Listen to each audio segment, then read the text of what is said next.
जरा सोचो, आयरलैंड का वाइल्ड वेस्ट, एक ऐसी जगह जहां कहानियां और किंवदंतियां हवा में तैरती हैं और हर कोने में एक नया रोमांच छुपा होता है। ठीक है, काउबॉय और सैलून नहीं, लेकिन यहाँ के लोग उतने ही दिलचस्प और रंगीन हैं। यहाँ के पब्स में आपको मिलेंगे ऐसे लोग जो अपनी कहानियों से आपको मंत्रमुग्ध कर देंगे, लेकिन ड्रामा उतना ही है। यहाँ की हर बातचीत में एक नाटकीयता है जो आपको हर बार कुछ नया सुनने को मजबूर कर देती है। हम काउंटी मेयो में हैं, एक ऐसी जगह जो अपनी कहानियों और लोक कथाओं के लिए मशहूर है। यहाँ के लोग अपनी संस्कृति और परंपराओं को बहुत गर्व से संजोते हैं। एक छोटे से गांव में जहां सब एक दूसरे के बारे में सब कुछ जानते हैं और शायद उनके पुरखों के बारे में भी। यहाँ की हर गली, हर नुक्कड़ पर आपको कोई ना कोई कहानी सुनने को मिल जाएगी। जिंदगी सिंपल है, रूटीन की है, शायद थोड़ी बोरिंग भी, लेकिन इस सादगी में भी एक खास आकर्षण है जो आपको यहाँ बार बार खींच लाता है, तब तक जब तक क्रिस्टी महन गांव में नहीं आ जाता। क्रिस्टी की एंट्री के साथ ही गांव की नीरसता में एक नया मोड़ आ जाता है। अब ऐसी जगह की कल्पना करो जहां कहानी सुनाना एक खेल जैसा है। यहाँ के लोग अपनी कहानियों में इतने माहिर हैं कि वे आपको हंसाते भी हैं और रुलाते भी हैं।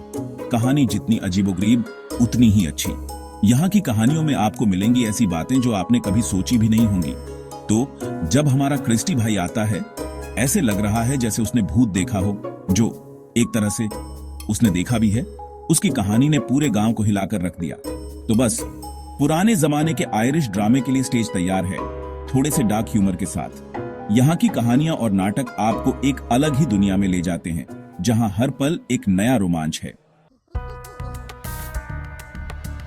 क्रिस्टी बेचारा थोड़ा सा गड़बड़ है, वो अजीब सा है, डरपोक है और साफ है कि किसी चीज से भाग रहा है। लेकिन जो कॉन्फिडेंस उसमें कम है, वो एक बड़ी सी कहानी से पूरा कर देता है। वो कहता है कि उसने अपने बाप को मार डाला। सब लोग हैरान। अब तुम सोचोगे कि इससे वो दुश्मन नंबर 1 बन जाएगा, लेकिन ये आयरलैंड है दोस्तों, जहां एक अच्छी कहानी सब पर भारी है। अचानक से क्रिस्टी सिर्फ एक डरा हुआ लड़का नहीं है, वो एक हीरो है, एक बागी है, एक ऐसा आदमी जिसने जुल्म के खिलाफ आवाज उठाई, या कम से कम वो कहानी ऐसे ही घुमाता है। क्रिस्टी के कारनामों की खबर आग की तरह फैल जाती है। वो पूरे गांव में चर्चा का विषय बन जाता है, खासकर लड़कियों के बीच। और सबसे ज्यादा इंप्रेस होती है पेगिन माइक, जो लोकल पब वाले की तेज तर्रार और आजाद ख्याल बेटी है।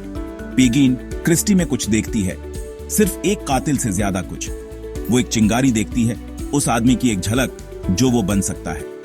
और क्रिस्टी सबका ध्यान और तारीफ पाकर खुद पर यकीन करने लगता है। वो और बोल्ड हो जाता है, ज्यादा कॉन्फिडेंट और थोड़ा सा चार्मिंग भी। लेकिन जैसा कहते हैं, हर अच्छी चीज का अंत होता है। जब क्राइस्टी अपनी नई मिली शोहरत और प्यार में रंग रहा होता है, अंदाजा लगाओ कौन आता है। जी हां, उसके प्यारे पापा। और सरप्राइज, वो असल में मरे नहीं हैं। पता चलता है मर्डर ज्यादा एक छोटा सा झगड़ा था, एक फावड़ा जरूर था, लेकिन क्रिस्टी ने जैसा बताया वैसा नहीं। अजीबोगरीब फैमिली रियूनियन।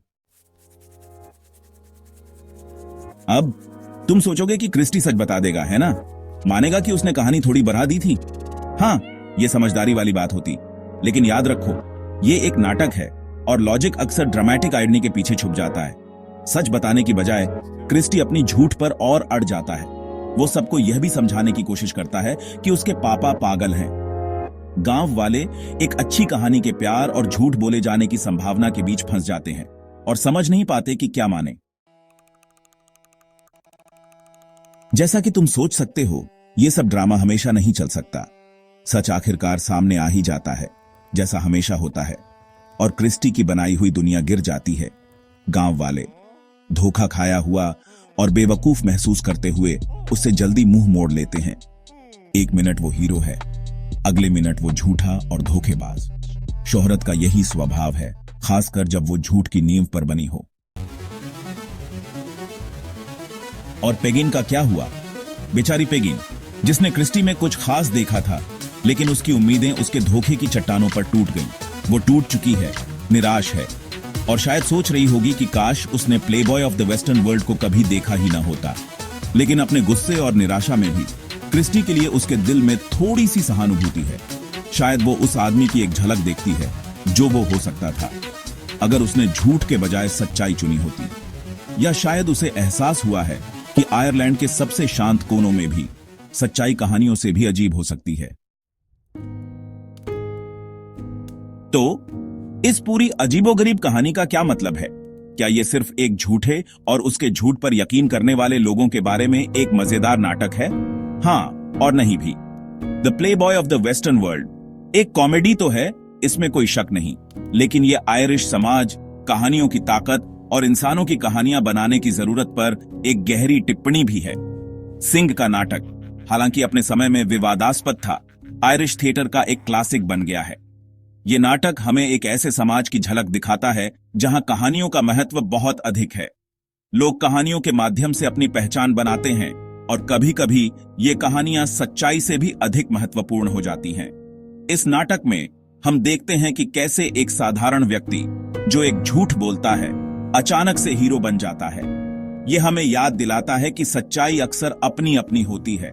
हीरो कम ही परफेक्ट होते हैं और सबसे अजीब झूठ भी हमारे बारे में कुछ सच बता सकते हैं।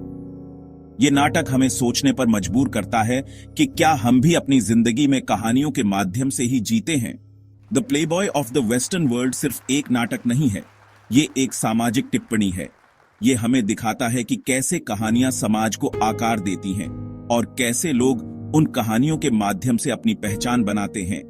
सिंग ने इस नाटक के माध्यम से हमें यह सिखाया कि कहानियों की ताकत को कभी भी कम नहीं आंकना चाहिए। इस नाटक के माध्यम से सिंग ने हमें यह भी दिखाया कि कैसे एक साधारण व्यक्ति भी एक हीरो बन सकता है, भले ही वो हीरो परफेक्ट न हो। यह हमें याद दिलाता है कि हर किसी के अंदर एक कहानी होती है और वो कहानी हमें कुछ सिखा सकती है। तो अगली बार जब आप कोई कहानी सुने तो याद रखें कि उसमें छुपा हुआ सच भी हो सकता है। एक सदी से भी ज्यादा समय बाद the playboy of the western world आज भी दर्शकों को प्रभावित करता है। यह नाटक जो पहली बार 1907 में मंचित हुआ था, अपने समय में विवादास्पद था, लेकिन आज यह एक क्लासिक के रूप में जाना जाता है। सिंग की लेखनी ने उस समय के आयरिश समाज की जटिलताओं को उजागर किया और यह नाटक आज भी उतना ही प्रासंगिक है जितना तब था। प्यार, धोखा और अनजान चीजों का आकर्षण जैसे इसके विषय आज भी उतने ही प्रासंगिक हैं। सिंग ने अपने पात्रों के माध्यम से उन भावनाओं को व्यक्त किया जो हर युग में इंसानों के लिए महत्वपूर्ण रही हैं। यह नाटक हमें यह सोचने पर मजबूर करता है कि हम अपने जीवन में सच्चाई और कल्पना के बीच कैसे संतुलन बनाते हैं। और हंसी को मत भूलना, सिंग के मजेदार डायलॉग और अजीबोगरीब हालात आपको हंसाएंगे जरूर, भले ही वो हमें सच्चाई और कल्पना के बारे में अपनी धारणाओं पर सवाल करने पर मजबूर कर दें। यह नाटक हमें यह भी सिखाता है कि हंसी और हास्य जीवन के कठिन समय में भी हमें सहारा दे सकते हैं। सिंग के लेखन में हास्य का एक अनूठा तत्व है जो दर्शकों को बांधे रखता है। उनके पात्रों के बीच के संवाद और उनके द्वारा सामना की जाने वाली परिस्थितियां हमें यह सोचने पर मजबूर करती हैं कि हम अपने जीवन में हास्य को कैसे देखते हैं। यह नाटक हमें यह भी याद दिलाता है कि कभी-कभी सबसे गहरी सच्चाइयां हास्य के माध्यम से ही सामने आती हैं। तो अगली बार जब आप खुद को आयरलैंड के पश्चिम में या कहीं भी एक पब में पाएं, तो Christy Mahon the playboy of the western world के लिए एक गिलास उठाएं। यह नाटक न केवल एक मनोरंजक कहानी है, बल्कि यह हमें यह भी सिखाता है कि जीवन में हास्य और सच्चाई का महत्व कितना अधिक है। वो भले ही हीरो न रहा हो, लेकिन उसकी कहानी हमें याद दिलाती है कि कभी-कभी सबसे अच्छी कहानियां वो होती हैं जो हमें हंसाती हैं, सोचने पर मजबूर करती हैं और हमारे आसपास की दुनिया के बारे में आश्चर्यचकित करती हैं। सिंग का यह नाटक हमें यह भी सिखाता है कि जीवन में सच्चाई और कल्पना के बीच संतुलन बनाना कितना महत्वपूर्ण है। तो अगली बार जब आप किसी पब में हों, तो इस नाटक के पात्रों और उनकी कहानियों को याद करें। यह नाटक हमें यह भी सिखाता है कि जीवन में हास्य और सच्चाई का महत्व कितना अधिक है। सिंग का यह नाटक हमें यह भी सिखाता है कि जीवन में सच्चाई और कल्पना के बीच संतुलन बनाना कितना महत्वपूर्ण है। The playboy of the western world के लिए एक गिलास उठाए। यह नाटक न केवल एक मनोरंजक कहानी है, बल्कि यह हमें यह भी सिखाता है कि जीवन में हास्य और सच्चाई का महत्व कितना अधिक है। वो भले ही हीरो न रहा हो, लेकिन उसकी कहानी हमें याद दिलाती है कि कभी-कभी सबसे अच्छी कहानियां वो होती हैं जो हमें हंसाती हैं, सोचने पर मजबूर करती हैं और हमारे आसपास की दुनिया के बारे में आश्चर्यचकित करती है। सिंगे का यह नाटक हमें यह भी सिखाता है कि जीवन में सच्चाई और कल्पना के बीच संतुलन बनाना कितना महत्वपूर्ण है। यह नाटक हमें यह भी सिखाता है कि जीवन में हास्य और सच्चाई का महत्व कितना अधिक है। सबसे अच्छी कहानियां वो होती हैं जो हमें हंसाती हैं, सोचने पर मजबूर करती हैं और हमारे आसपास की दुनिया के बारे में आश्चर्यचकित करती हैं। सोचने पर मजबूर करती हैं और हमारे आसपास की दुनिया के बारे में आश्चर्यचकित करती हैं। और हमारे आसपास की दुनिया के बारे में आश्चर्यचकित करती हैं।